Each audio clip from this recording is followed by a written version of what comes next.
If chess is about the decisive battle, Weiqi is about the protracted campaign. The chess player aims for total victory. The Weiqi player seeks relative advantage. In chess, the player always has the capability of the adversary in front of him. All the pieces are always fully deployed. The outcome of a Weiqi game between two expert players. Black has won by a slight margin. Source: David Lai, Learning from the Stones, a Go approach to mastering China's strategic concept, Xi. Carlisle, PA, U.S. Army War College Strategic Studies Institute, 2004. The Weiqi player needs to assess not only the pieces on the board, but the reinforcements the adversary is in a position to deploy. Chess teaches the Clausewitzian concepts of center of gravity and the decisive point, the game usually beginning as a struggle for the center of the board. Weiqi teaches the art of strategic encirclement, where the skillful chess player aims to eliminate his opponent's pieces in a series of head-on clashes. A talented Weiqi player moves into empty spaces on the board, gradually mitigating the strategic potential of his opponent's pieces.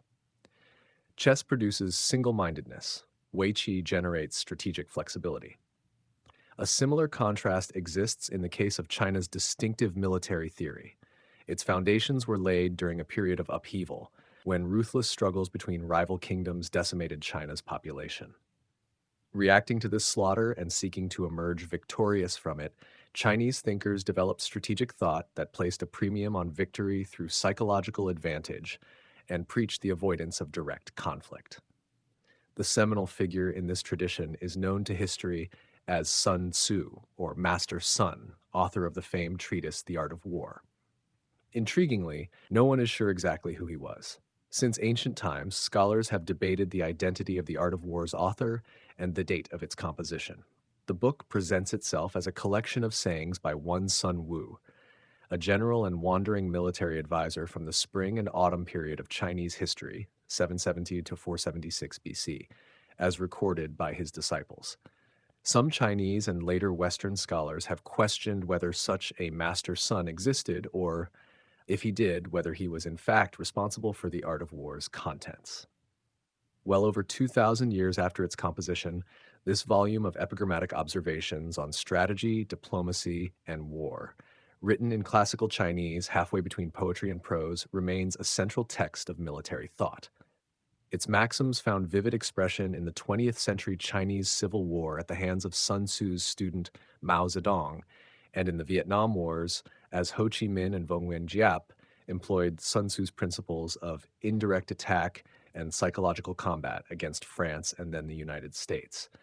Sun Tzu has also achieved a second career of sorts in the West, with popular editions of The Art of War recasting him as a modern business management guru. Even today, Sun Tzu's text reads with a degree of immediacy and insight that places him among the ranks of the world's foremost strategic thinkers. One could argue that the disregard of his precepts was importantly responsible for America's frustration in its Asian wars. What distinguishes Sun Tzu from Western writers on strategy is the emphasis on the psychological and political elements over the purely military. The great European military theorists Karl von Clausewitz and Antoine Henri Jomini treat strategy as an activity in its own right, separate from politics. Even Clausewitz's famous dictum that war is the continuation of politics by other means implies that with war, the statesman enters a new and distinct phase. Sun Tzu merges the two fields.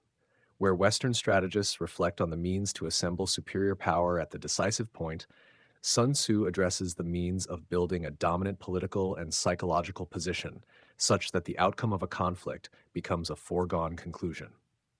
Western strategists test their maxims by victories in battles. Sun Tzu tests by victories where battles had become unnecessary.